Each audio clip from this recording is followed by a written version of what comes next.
Chica. Chica is a yellow-beaked Amazon parrot, which is a type of bird you might find in the rainforest of Central America. Except that Chica was actually born in Texas and then lived with a family in Michigan for the first 10 years of her life, until one day they decided they just didn't want her any longer. Now I realize parrots can be a little challenging to have in a human household. They can be very noisy and very messy, and their beaks can do a lot of damage to human skin. But in this case, Chica's a very talented bird, so I was a little surprised she was needing a new home. I decided to adopt her out to Las Vegas, and she has really enjoyed her new job performing for crowds.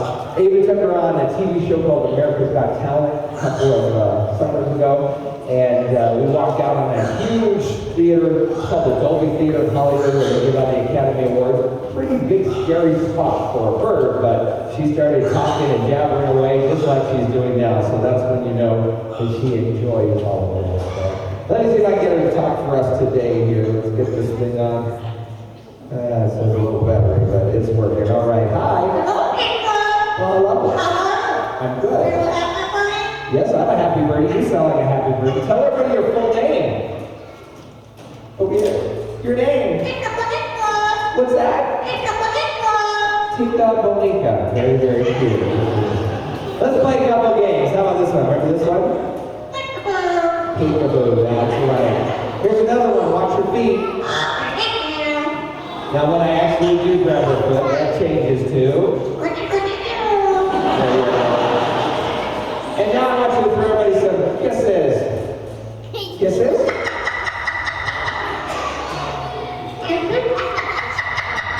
There you go. Now we're ready to try some songs. Now Tika does sing at least parts of several different songs. And I've been trying a different type of training with her.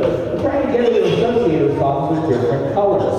My goal is that if she can focus on a color and that makes her think of one song and one song only, that'll help keep her on track if there's distractions going on or outside or maybe a high-pressure TV show, something like that. So I'm going to see how well she's doing.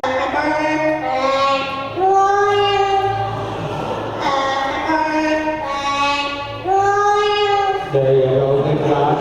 I always stop her because let's try yellow for sunshine.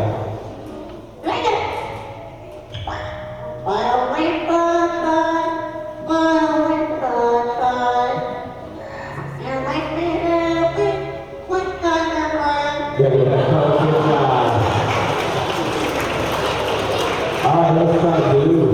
Blue. Ready?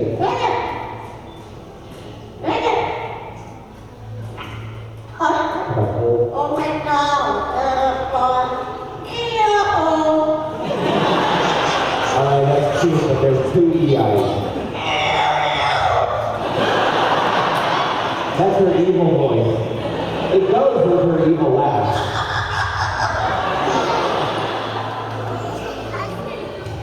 I heard that laugh, and then I realized nobody's ever heard from that family in Michigan again. Let's try green for tree. Green, ready? Just rock.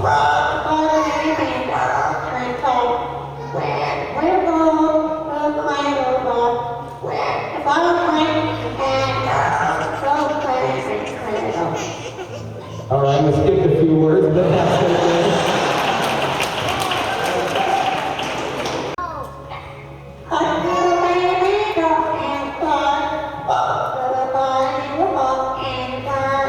Say goodbye. That's my girl, Tina.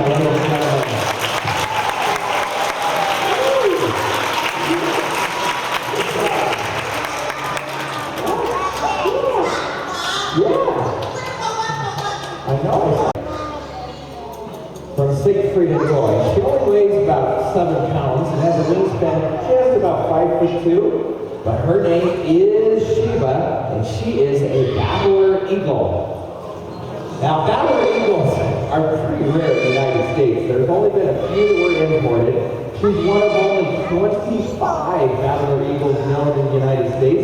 And actually, out of those 25, only 8 of them are female. So that makes her even more rare.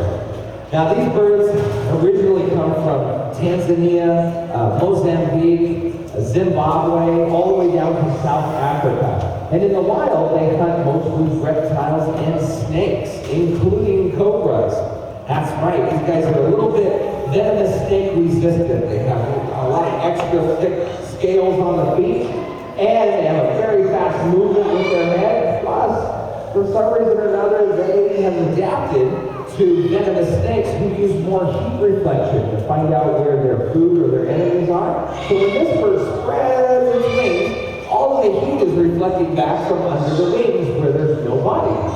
And her body is covered by black feathers right here. So if this snake were to strike out, maybe even strike her one of the feet, then she could come in and grab that snake by the back of the head. You want to do your snake grab? All right, that's close enough. And then she could rip the head off and take the rest of the body with her.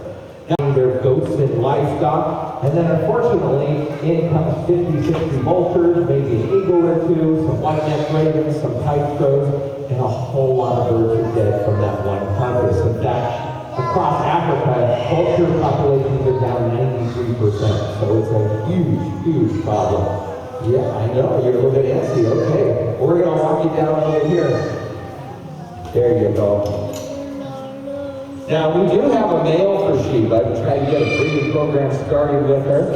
His name is Sinbad, and he's also about 30 years old, just like her. Unfortunately, there's a big problem. They don't get along. In fact, every time we try to put them together, Sheba tries to kill Sinbad, and then she tries to eat him.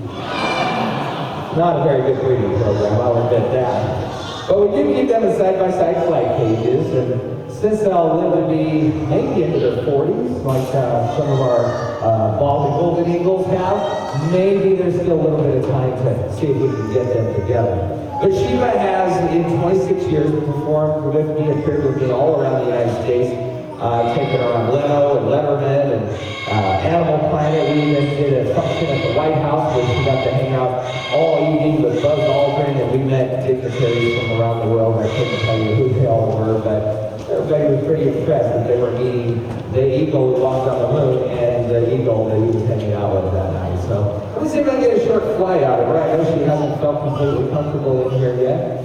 If I can get her attention here a little bit. There we go. Come on all the way out to here. How about here? Just short flight. That's my girl. That's pretty good for a brand new location. We'll give you a nice big bite. There you go. And that, ladies and gentlemen, is Sheba. Now that one is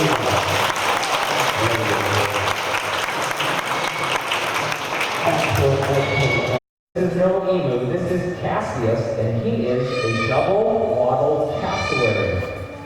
A cassowary are found in a small strip of rainforest on the northern coast of Australia. They're also found on the island of New Guinea. These guys are basically living dinosaurs, and you can see a lot of Jurassic features on the bird when he comes out. You'll notice that helmeted casque up on top of the head that's made out of beef material. There really, it looks like there's no wings at all, but there's a couple of sticks hanging down on each side. That's what's left of the 8-inch long wings. These birds have never flown in their entire history, so there's no reason to develop full wings at all. And of course, you can't help but notice those impressive, powerful legs and feet. Now, at the bottom of the feet, on the inside toe, is a talon that is about 6 inches long. That's what makes the cassowaries dangerous. You see, if they decide they're cornered or have to protect their chicks, they can not only deliver an extremely serious kick, but they can actually slice open whatever it is they're mad at. This is where they have injured people so badly that they've actually died before they could get to medical attention, and that's how the cassowary got the reputation of being the only species of bird in the wild that has physically killed human beings. Well, it's not a common occurrence, but let's just say a lot of zookeepers know about that reputation when they're trying to work with their cassowaries. Cass here, forest, just collecting fruit up off the ground. That's all they do. That's it. It's a very, very easy life. There are no large predators in Australia, so they really aren't built to have to fight anybody. Those powerful legs are really good for collecting fruit. If they can't find finding enough fruit on the ground. Maybe they can find something that's on a branch of a low tree. Oh, I lost your attention. Come on, bud. Come on. Come on. Come on. Come on. There you go. Look. There you go. Can I get a small jump from you? Yes, every once in a while I wonder how these birds have lived 65 million years. You have to be patient. Not everything can be smart like a raven. Okay? Alright, let's see if we can try this. Banana, banana, your favorite, your favorite. Here, here.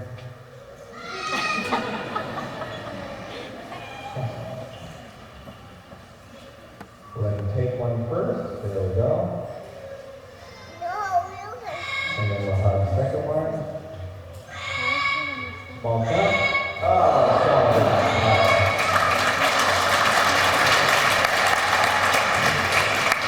Cassowaries can actually jump almost 4.5 feet straight up off the ground. So when they really have to find food, I'll tell you, they do a lot more than what he's willing to do after a long drive cross country. Now, the cassowaries are also very important for the survival of the rainforest. You see, they have a very, very remedial digestive system. When this bird eats an apple, they only partially digest that fruit.